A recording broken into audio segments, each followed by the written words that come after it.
예, 여러분 안녕하십니까. 승선아TV입니다. 이 김문수 장관의 일거수일투족의 관심이 참 뜨거운데요. 그는 과연 이제 보수 우파의 자리를 확실히 이제 굳힐 수 있을 것인가? 그리고 또 다른 후보는 어떻게 앞으로 이제 탄핵 결과의 그 이유는 또 어떻게 될 것이냐?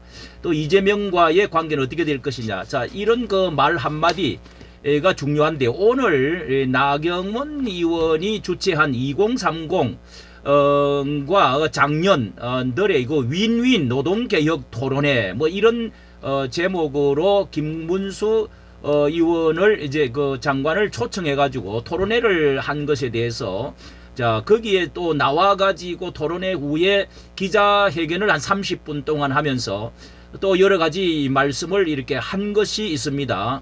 60여 명이 이제 60여 명의 의원이 운집을 했다. 그러니까 역시 1등짜리 김문수 의원이 오니까 다르긴 다르네. 이렇게 이제 이 나경원 의원이 이렇게까지 이제 말을 했는데요. 과연 이제 이렇게까지 관심이 엄청 정대가 되어졌습니다. 여기에서 현재 국민이 뽑은 대통령, 예, 현재는 국민이 뽑은 대통령을 너무 가볍게 보고 있다. 뭐 이런 말도 아주 중요한 말도 박근혜를 만장일치 판결한 것이 잘된 일이냐.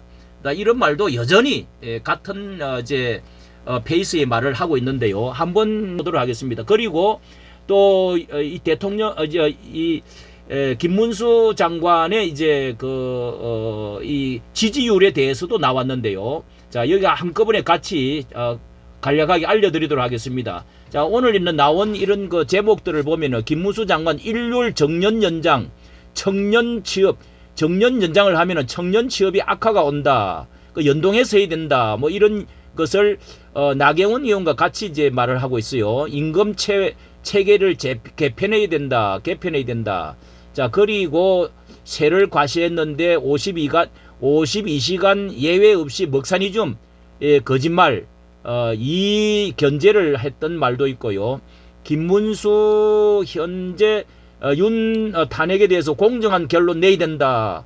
박 파면은 올바랐냐. 또 뭐 이런 이야기를 하고요. 그리고 김문수 의원에 대해서 이 적합도 조사도 나왔습니다. 조사도 나왔는데요. 또 잠룡 김문수 국회에서 새 관시를 자 여기에 대해서 홍오 명태균 사기꾼 거짓말이다. 예, 사기꾼 거짓말이다. 뭐 이렇게 확실하게 자 김문수 의원 장관은요 무엇보다 확실한 것은 보수 후보 1위로서 22.3% 확정이 된 것으로 보이고요. 문제는 중도 확장인데. 김 장관의 그 말이나 행동을 보면은 아주 신사적이고 그리고 명약 관화한 점, 예, 예, 명약 관화한 점, 뭐 돌려서 말하는 것이 아니고 어제 오늘 달라진 것도 아니고 자 그런 점에서 상당히 좀 신뢰를 받고 있는 것으로 보이는데요. 자 오늘 그 여론조사가 높게 나온 것에 대해서 어떻게 생각하느냐가 여전히 같은 말씀으로 가슴 아프다. 왜 그러느냐?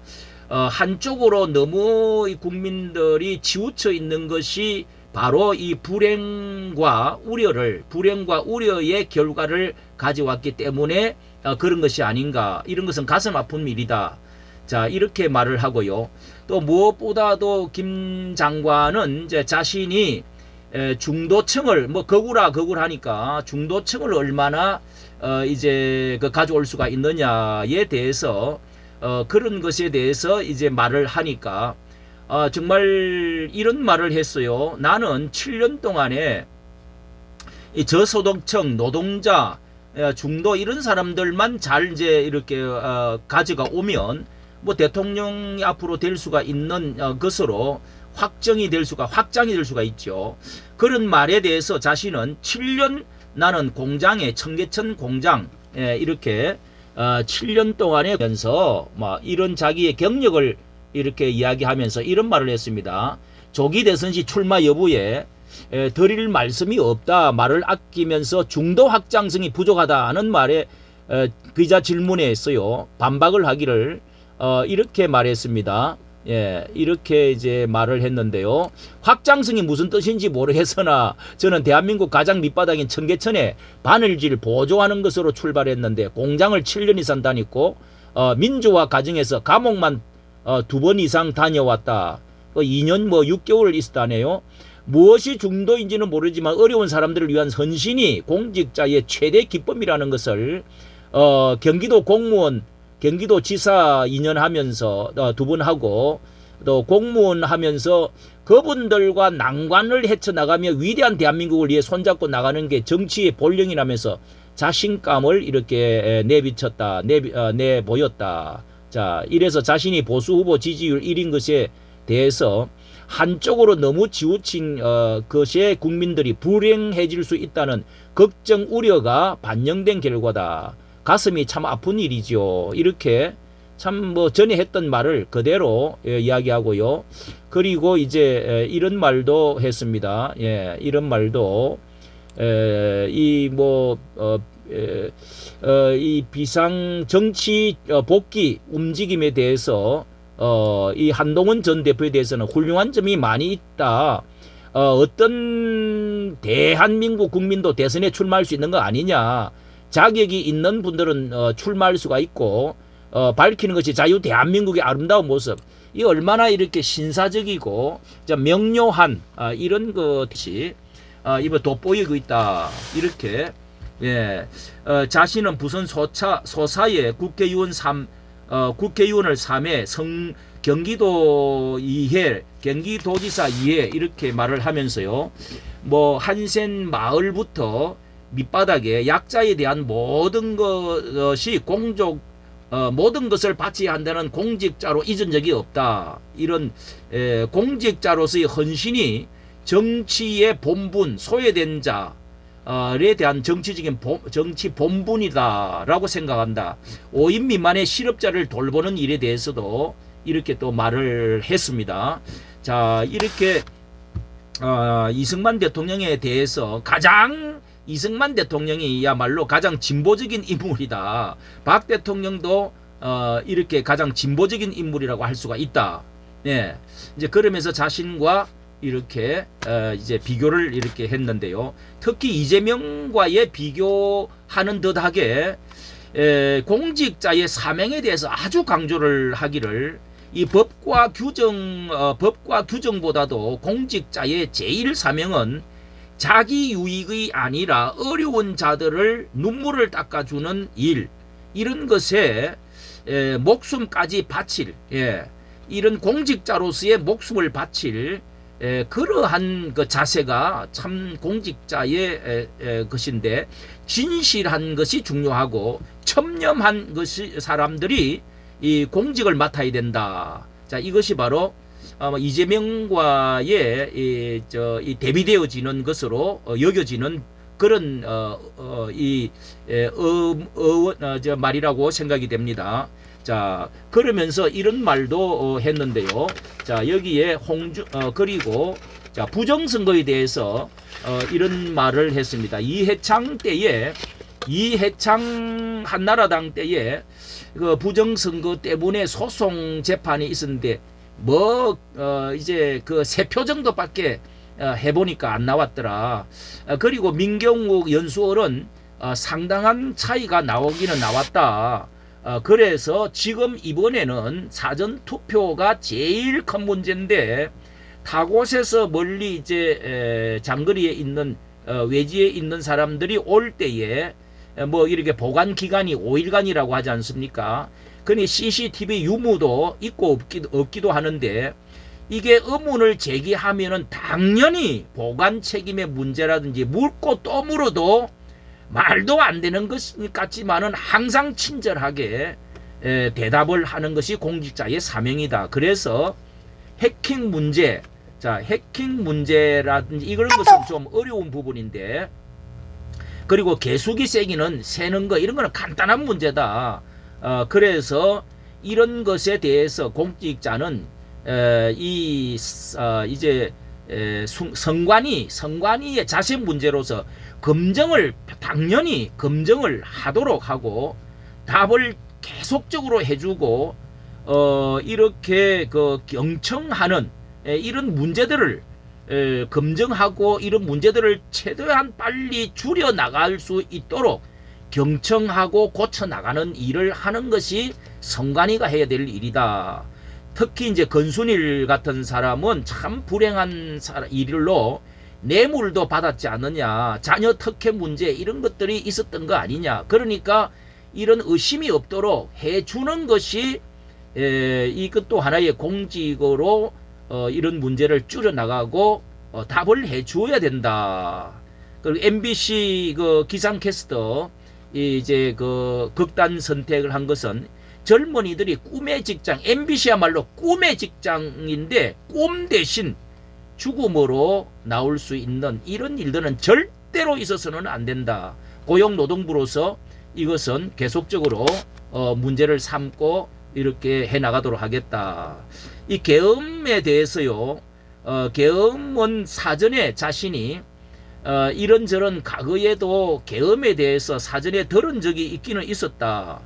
그런데 적합한 계엄이 아니다. 적합한 계엄이 아닌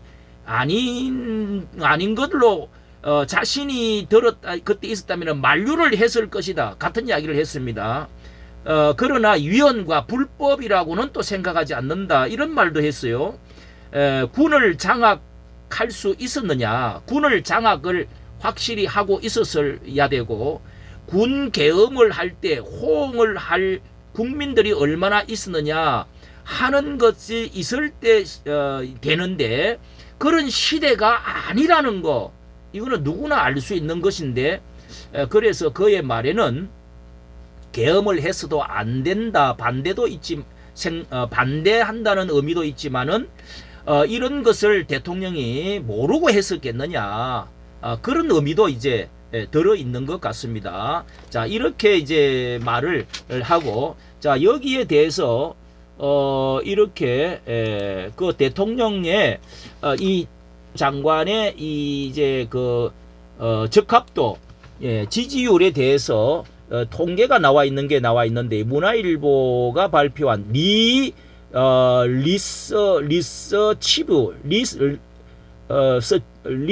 리서치부에서 KIP 뉴스 여론조사를 한 것이 여기에 나와 있습니다. 여기 나와 있는데요. 이게 자, 보수 적합도의 김문수가 22.3%, 유승민이 15점, 유승민이 15.1%, 15.1%입니다. 15.1%. 자, 이렇게 나와 있는 것을 확실하게 뭐 추종을 하기가 어려울 정도로 확실하게 이렇게 지금 나와 있다는 것이 거의 굳어졌다고 볼 수가 있는데요. 유승민이 15.1%로 약진을 했다. 약진을 좀 한 것이 눈에 띄고 있습니다. 자, 2로 올라왔다. 그리고 2.4%가 상승하고, 김 장관은 2.0%가 상관을 이렇게 상승을 했다는 건데요. 여기서 좀 특별한 것이 중도청에서, 잘 보십시오. 여기 중도청에서 김 장관이 약진한 것으로 나타났다. 자, 이런 그 9.2%포인트가 뛰어 올랐다는 것입니다. 중도청에서. 자, 이것은 이제 뭘 말하냐면은 김 장관이 거의 확실시 1위로 가고 있다는 것입니다. 그래서 김 장관은 중도청과 또 이제 그